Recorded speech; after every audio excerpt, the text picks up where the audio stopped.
তেতিয়াহ'লে আৰম্ভ কৰোঁ কথাখিনি পাতো। মই কি কৈ আছিলো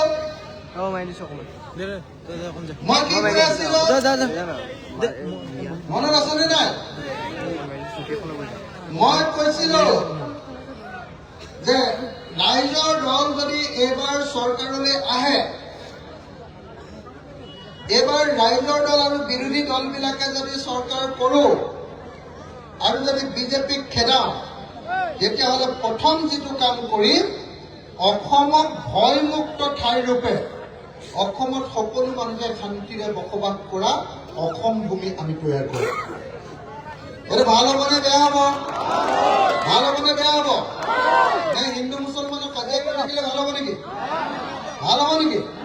নহয়, হয়নে নহয়? সেইকাৰণে সকলোৱে হিন্দু মুছলমান চব একেলগে মিলা আমি নতুন অসম বনাব লাগিব নে নাই? লাগিবনে নালাগে? যদি লাগে তেতিয়াহ'লে আপোনালোকে সকলোৱে কথাখিনি ভালকে মন দি শুনক। মই প্ৰথম কথাটো ক'লো, 1 নম্বৰ ক'লো, এই কথা কোনে পাতি আছ?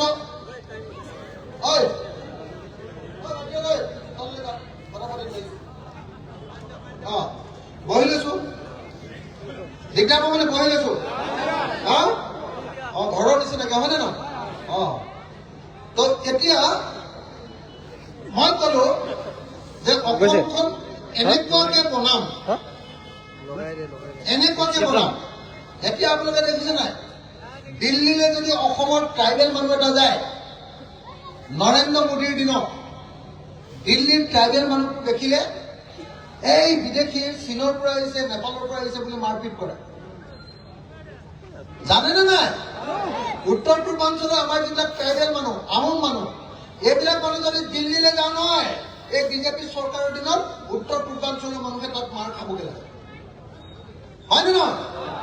আৰু যদি মুছলমান মানুহ কোনোবা গুজৰাটৰ পিনে যায়, হয়নে, দিল্লীৰ পিনে যায়, তেতিয়াহ'লে কোনেও শান্তিত থাকিবলৈ নাপায়। এই বিজেপি RSS বজৰং এই পাৰ্টিকেইটাই য'তে ত'তে মানুহক মাৰপিট কৰে। কৰে নে নকৰে? কৰে নে নকৰে? কোনো মানুহ গুৱাহাটীতকৈ বিল্ডিঙৰ কাম এটা ভালকে কৰিবলৈ চান্স নিদিয়ে, উৎপাতহে কৰে। হয়নে নহয়? উৎপাত হয়নে নহয়? ইটা ভাটাত গৈ কাম কৰিবলৈ নিদিয়ে, উৎপাত কৰে। কৰে নে নকৰে? কৰে। হয়নে নহয়? হাজিৰা কৰিবলৈ যাব নোৱাৰে, উৎপাত কৰে। কৰে নে নকৰে? বাছত যাব নোৱাৰে, ট্ৰেইনত যাব নোৱাৰে, এৰোপ্লেনত উঠিবলৈ ভয় কৰে, য'তে ত'তে মুছলমান মানুহসকলে মাৰি দিব পাৰে। এইটো কোনে কৰিলে কামটো? বিজেপি RSSৰ দিনত হৈছে নে নাই এইটো কাম? হৈছে নে নাই? যদি কৈছে এই বিজেপি আৰু RSSক আমি ব্ৰহ্মপুত্ৰত দলিয়াব লাগিবনে নাই? লাগিবনে নাই? দিল্লীত যেতিয়া অসমীয়া মানুহ এটা যায় দিল্লীলৈ, অসমীয়া মানুহ, ট্ৰাইবেল মানুহ, বড়ো মানুহ, মিচিং মানুহ, ৰাভা মানুহ, আহোম মানুহ যদি আমাৰ পিনৰ পৰা যায়, তেতিয়াহ'লে কি কৰে? এইকেইটা চীনৰ পৰা আহিছে, এইকেইটা নেপালৰ পৰা আহিছে, কিবা চিংকি নে কিবা বুলি কয়, আমাৰ মানুহক মাৰপিট কৰে। জানেনে নাই? জানেনে নাই? জানে। ঠিক তেনেকে বিজেপি চৰকাৰৰ দিনত এই RSS, বিজেপি আৰু আশ্ৰম দলৰ মানুহবিলাকে মুছলমান মানুহবিলাককো মাৰপিট কৰে। হয়নে? সেইকাৰণে মই প্ৰথম কথাটো ক'লো, এবাৰ ৰাইজৰ দলক চৰকাৰলৈ আনক। মই যেতিয়া চৰকাৰত থাকিম, অসমত চব জাতি মানুহে শান্তিৰে থাকিব পাৰিব। কোনোবাই কাৰোবাক মাৰপিট কৰিলে সি আৰু গ'ল, যি মাৰপিট কৰিব সি আৰু জীৱনৰ কাৰণে জেলত গ'ল। তাক আৰু মই জেলৰ পৰা ওলাব নিদিওঁ। ভাল হ'বনে বেয়া হ'ব? ভাল হ'বনে বেয়া হ'ব? ভাল হ'বনে বেয়া হ'ব? ভাল হ'বনে বেয়া হ'ব? যদি RSSৰ মানুহে, যদি বজৰং দলৰ মানুহে যদি অসমৰ মানুহক কৰবাত মাৰপিট কৰে, মই সেই RSS আৰু বজৰং দলৰ মানুহক জেইলতে ভৰাম, জেইলৰ পৰা সি কোনোদিন ওলাই আহিব পাৰিব। কথাটো বুজিছেনে? মই তেনেকুৱা এখন ভয়মুক্ত অসম বনাব খোজো, ভয়মুক্ত অসম।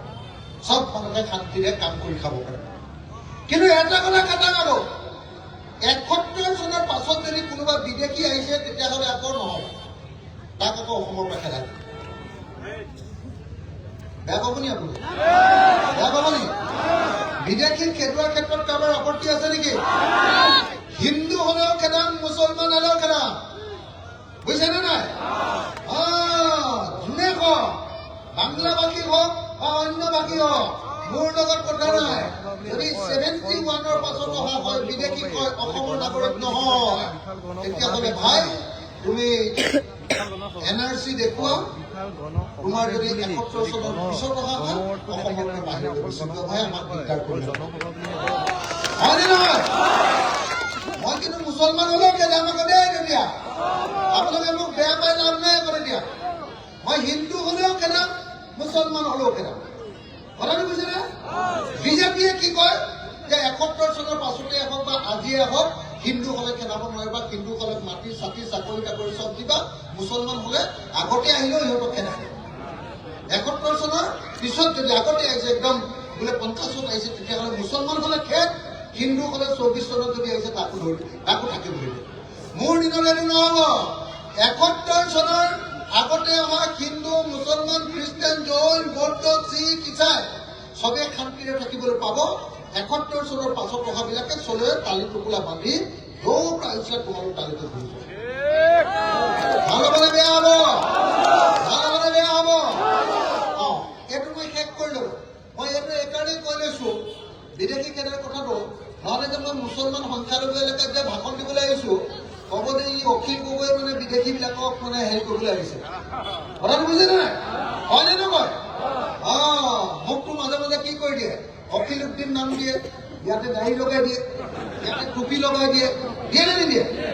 আৰু মই এজনী একদম বুঢ়া মানুহ এগৰাকী, বয়সীয়াল মহিলা এগৰাকী, এই যে ধুবুৰীত যে উচ্ছেদ হৈছিলে, মানুহজনীয়ে মোক ধৰি কান্দিছিলে, মই কপালতে চুমা এটা খাই দিছিলো। মোক সেইকাৰণে চুমা পাবা বুলি কয়। বোলে ই মিয়া মানুহক চুমা খায়, মিয়া মানুহক বোলে ই চুমা খায়, ই চুমা পাবা এনেকে বুলি কৈছে। মই বোলো হেৰো, তহঁতৰ মা দেউতা আছে নে নাই? হয়নে নহয়? নিজৰ মাকক পুতেকে চুমা খায় নে নাখায়? নিজৰ মাকে পুতেকক চুমা খায় নে নাখায়? খায় নে নাখায়? কপালত চুমা খায়, হয়নে নহয়? হয়নে নহয়? মই মোৰ কাৰণে হিন্দুৱে কওক, মুছলমানে কওক, আহোম হলেও মোৰ মা, ব্ৰাহ্মণ হলেও মোৰ মা, বড়ো হলেও মোৰ মা, আৰু মুছলমান হলেও মোৰ মা। মোৰ কাৰণে জাতি ধৰ্মৰ কথা নাই। মানুহ হলে মই মানুহক চবকে সন্মান কৰো। কথাটো বুজিছে নে নাই? কিন্তু একেটা সময়তে মই এবাৰ মুছলমানৰ আগত কবলৈ সাহস কৰো যে মুছলমানৰ যদি কোনোবা বিদেশী আছে, মই ধৰি ধৰি খেদাম বুলি কবলৈ মোৰ সাহস আছে। কথাটো বুজি পাইছে নে নাই? পাইছে নে নাই?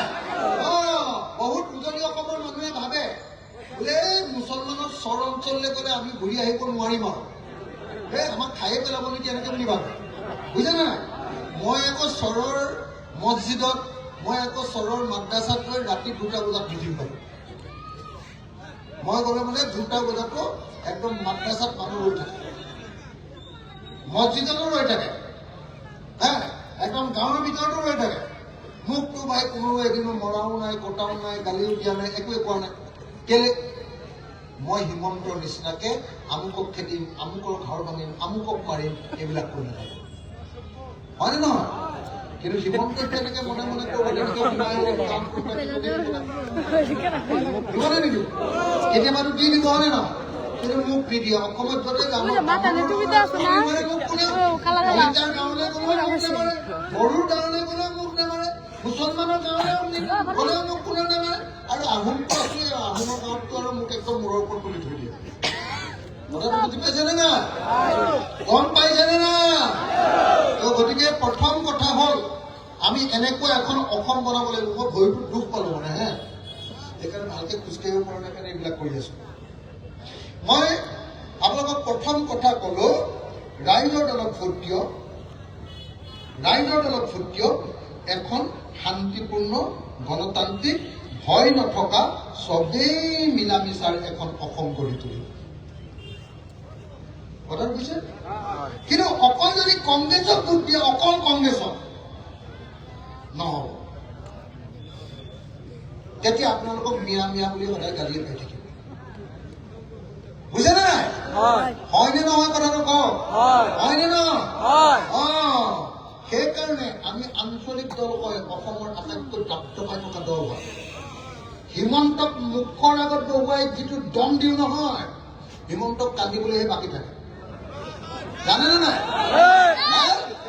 আৰু মই যিটো দম দিওঁ নহয় মই দম দিয়াৰ পাছত চাগে সদায় ঘৈণীয়েকৰ পৰা গালি খাই গৈছে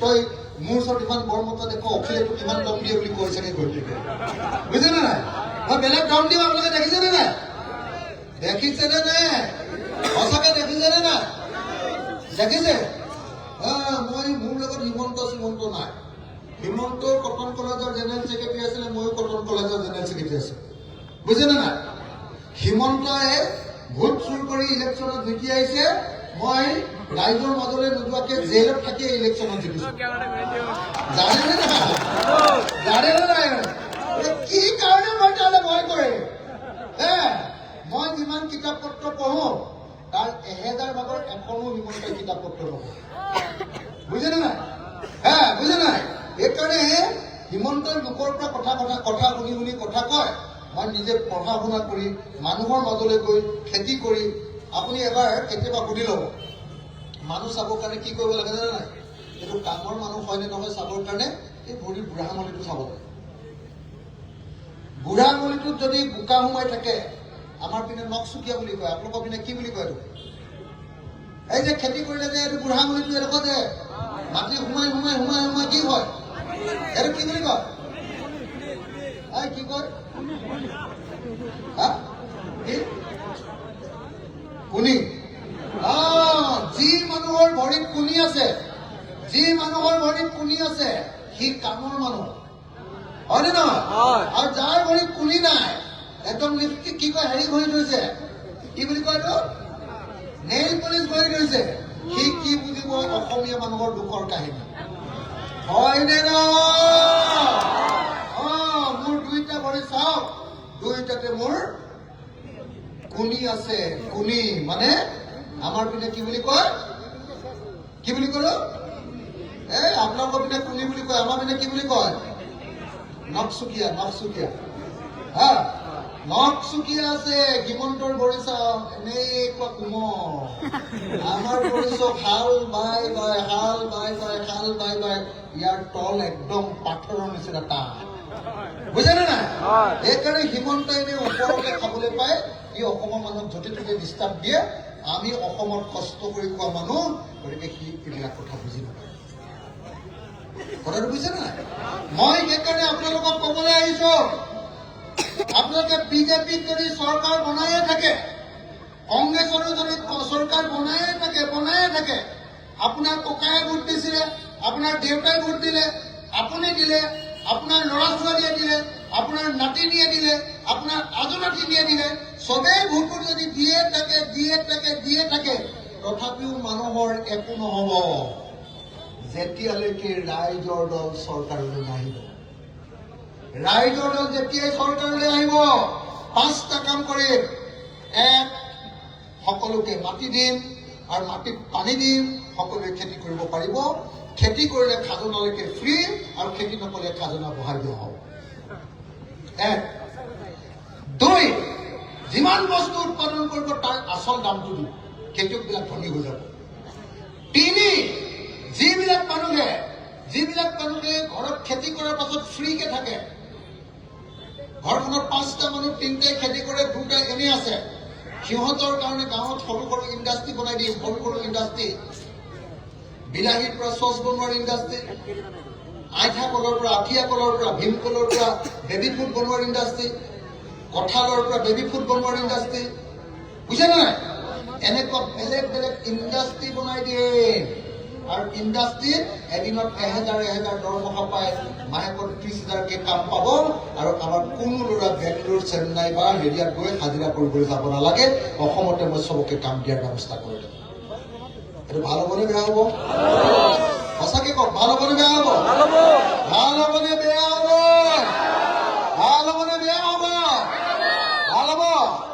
তাৰপিছত মই কি কৰি দিম জানে নাই এইটো 4 নম্বৰ মই কৰি দিম যিবিলাক মাইকী মানুহে আনৰ ঘৰত যে কাম কৰিবলৈ যায় এইবিলাকক আপোনালোকে কি বুলি কয়?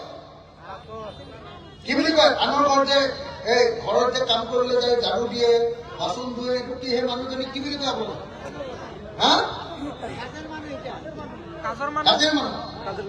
আমি বন কৰা মানুহ মহিলা বুলি কওঁ। বন মানে কাজ, কাজ মানে বন। কাজেৰ মানুহ যিখিনি আছে, কাজেৰ মানুহবিলাকে এতিয়া দৰমহা পায় 4,000। হয়নে? মই চব কাজেৰ মানুহবিলাকক ট্ৰেইনিং দিলোঁ। যে অসমীয়া মানুহৰ ঘৰত কেনেকে ভাত ৰান্ধে, মাৰোৱাৰী মানুহৰ ঘৰত কেনেকে ভাত ৰান্ধে, মুছলমানৰ ঘৰত কেনেকে ভাত ৰান্ধে, ট্ৰাইবেলৰ ঘৰত কেনেকে ভাত ৰান্ধে, কণ্টিনেণ্টেল কেনেকে বনাব লাগে, পৰঠা কেনেকে বনাব লাগে, ৰুটি কেনেকে বনাব লাগে। মই চৰকাৰৰ পৰা চব কাজেৰ মানুহবিলাকক ট্ৰেইনিং দি দিম আৰু ধুনীয়া চাফ চিকুণ কৰি দিম আৰু ঘৰ কেনেকে চাফা কৰিব লাগে সেইবিলাকৰো ট্ৰেইনিং দি দিম। তেতিয়া কি হ'ব জানেনে? যিজনী কাজেৰ মানুহে এতিয়া 4,000 পাইছে, তাই 1 মাহত 20,000 টকাৰ দৰমহা পাব। বেয়া হ'ব? সঁচাকে ভাল হ'বনে বেয়া হ'ব? ভাল হ'বনে বেয়া হ'ব? যি মানুহবিলাকে নাৰ্ছ কৰে, ছোৱালীবিলাকে যিবিলাকে নাৰ্ছ কৰে, নাৰ্ছিং, মই যিমান ছোৱালী থাকিব, পঢ়িব পাৰোকে বা নোৱাৰকে, মেট্ৰিক পাছে কৰক বা ফেইল কৰক, BA পাছে কৰক বা ফেইল কৰক, BSc পাছ কৰকে বা ফেইল কৰক, মই যিবিলাকে বিচাৰে মই চব ছোৱালীবিলাকক আৰু ল'ৰাবিলাককো মই নাৰ্ছৰ ট্ৰেইনিং দি দিম। নাৰ্ছৰ ট্ৰেইনিং বুজেনে নাই? নাৰ্ছৰ ট্ৰেইনিং দি দিম। আজিকালি মোৰ মাৰ যে বেমাৰ হৈছে, মোৰ মা বুঢ়া হৈছে নহয়, মোৰ মা বয়স হৈ গৈছে, মাৰ বয়স হোৱাৰ কাৰণে কি হৈছে, মাৰ বেমাৰ হৈছে। মই আমাৰ ঘৰত 2জনী নাৰ্ছ ৰাখিছো। আজিকালি চব মানুহবিলাকে নিজৰ মাকক দেউতাকক চাবৰ কাৰণে এনেকৈ ঘৰতে নাৰ্ছ ৰাখে, জানেনে নাই? আৰু বাকীবিলাকত কাম কৰা, হস্পিটেলত কাম কৰাটো নাৰ্ছ আছে। আকৌ আমাৰ ইয়াৰ পৰা খুব বেছি নাৰ্ছ ধনী দেশবিলাকলৈ লৈ যায়। জাপানত এজনী নাৰ্ছে কাম কৰিবলৈ গ'লে এবছৰত 1 কোটি টকা দৰমহা পায়। মই অসমৰ চব ছোৱালীবিলাকক, হিন্দু মুছলমান, ট্ৰাইবেল, অনা ট্ৰাইবেল, যোনে যোনে বিচাৰে চবকে চৰকাৰৰ পৰা বিনামূলীয়াকে 2 বছৰ নাৰ্ছৰ ট্ৰেইনিং দি দিম। আৰু সিহঁতক কি কৰিব, যেতিয়া সিহঁতি যদি বেংগলোৰত গৈ কাম কৰিব খোজে বা জাপানত গৈ কাম কৰিব খোজে, এতিয়া যদি সিহঁতি 10,000 টকাৰ দৰমহা পায়, তেতিয়া 1 লাখ টকাৰ দৰমহা পাব। যিমানবিলাক ল'ৰাই চিকিউৰিটি গাৰ্ড কৰিবলৈ যাব নহয়, চিকিউৰিটি গাৰ্ড, আমাৰ বেছিভাগ ল'ৰাইটো চিকিউৰিটি গাৰ্ড কৰিবলৈ যায় নে নাই? চিকিউৰিটি গাৰ্ডবিলাকক মই কি কৰিম, প্ৰথমতে হিন্দী শিকাম, তাৰপিছত ইংৰাজী শিকাম আৰু একেটা লগতে এবছৰৰ মই পুলিচৰ ট্ৰেইনিং দি দিম। পুলিচৰ ট্ৰেইনিং দি দিম। এতিয়া চিকিউৰিটি গাৰ্ডে গৈ বেংগলোৰত 14,000 টকাৰ কাম পায়, মই যেতিয়া ট্ৰেইনিং দি দিম সি 35,000 পৰা 40,000 টকাৰ দৰমহা পাব। ভাল হ'বনে বেয়া হ'ব? ভাল হ'বনে বেয়া হ'ব? আপোনালোকৰ মুছলমান ল'ৰাবিলাকে যে মিস্ত্ৰীৰ লগত কাম কৰিবলৈ যায়, হয়নে নহয়? মই চবকে গাঁৱত ITI খুলি চবকে কেনেকে মিস্ত্ৰী কৰিব পাৰি, মিস্ত্ৰীৰ ট্ৰেইনিং দি দিম। বুজেনে নাই? যদি কি এদিনত এতিয়া 700 টকা পায়, তেতিয়া সি এদিনত 2,000 টকা পাব হাজিৰা। ভাল হ'বনে বেয়া হ'ব? আৰে ভাল হ'বনে বেয়া হ'ব? বেলেগ কথা শুনি আছে, হয়নে? ভাল হ'বনে বেয়া হ'ব? মই অসমৰ চব ল'ৰাবিলাকক, চব ছোৱালীবিলাকক একদম এক্সপাৰ্ট কৰি দিম, এক্সপাৰ্ট, দক্ষ, স্কিল। তেতিয়া চবেই পইচা বেছি পোৱা হ'ব আৰু চবেই পইচা বেছি পালে কি হ'ব, হিমন্তৰ পৰা আৰু কোনেও 1250 টকাৰ অৰুণোদয় ল'ব নালাগে। বুজিছেনে নাই? বুজিছেনে নাই? চৰকাৰৰ পৰা কোনেও আৰু ঘৰ বিচাৰি PMAY ঘৰ বিচাৰিব নালাগে। চবে নিজে ইনকাম কৰিব আৰু 2 বছৰৰ ভিতৰত 2 বছৰ কাম কৰি নিজৰ ঘৰটো RCC বনাব পাৰিব। ভাল হ'বনে বেয়া হ'ব? ভাল হ'বনে বেয়া হ'ব? ভাল হ'ব। মই এই 4 নম্বৰ কামটো কৰিম আৰু 5 নম্বৰ ঢেৰ কাম আছে, মই বেছি নকওঁ। কিন্তু মই আপোনালোকক কিন্তু এটা কথা চিধাকে কম, মই সঁচাকে আপোনালোকৰ ওচৰলৈ আহিছো এটা কথা লৈ যাব। এইবাৰ আমি বিজেপিক হৰুৱাব খোজো, এইবাৰ আমি বিজেপিক ব্ৰহ্মপুত্ৰত দলিয়াই পেলাব খোজো, আৰু মই আপোনালোকৰ পৰা সহায় বিচাৰি আহিছো। আপোনালোকে সহায় কৰিবনে নকৰে? কৰিবনে নকৰে? বিজেপিয়ে টকা দিলে, বিজেপিয়ে ভয় খুৱালে এজিপিক বা বিজেপিক ভোট দি দিব নেকি আপোনালোকে? নাই নাই, মই ভালকে সুধিছো, দিব নেকি? চবকে সুধিছো দেই, আপোনালোকক মই চবকে সুধিছো। বিজেপিয়ে কব যে নাই অৰুণোদয় আমি 4 মাহৰ একেলগতে দিম, আমাক ভোট দিব লাগে। আৰু ইয়াত কব, ইয়াত বিজেপিক উঠাবলৈ ভয় কৰিব, ইয়াত এজিপিক উঠাব, হয়নে নহয়? কব যে আমাৰ বিজেপিক ভোট নিদিয়ে, তাতে হাতীক ভোট পাৰ, এনেকে কব। কোনোবাই ভোট দিব নেকি আকৌ হাতী আৰু দিব নেকি? নাই দিব নেকি? ৰাইজ কোনো পধ্যে সকলোৱে শপত খাব লাগিব। আজি অলপ কচম খাম, চব আপোনালোকক কোনোবা এটা কচম খাব নেকি? কচম খাব নেকি? খাবনে নাই? যে এইবাৰ আমি বিজেপিক অসমৰ পৰা খেদিম বুলি এটা কচম খাব খোজো। খাবনি? খাবলৈ বেয়া পাব নেকি কোনোবাই? যদি নাপায় সকলোকে থিয় হ'বলৈ অনুৰোধ কৰিছো।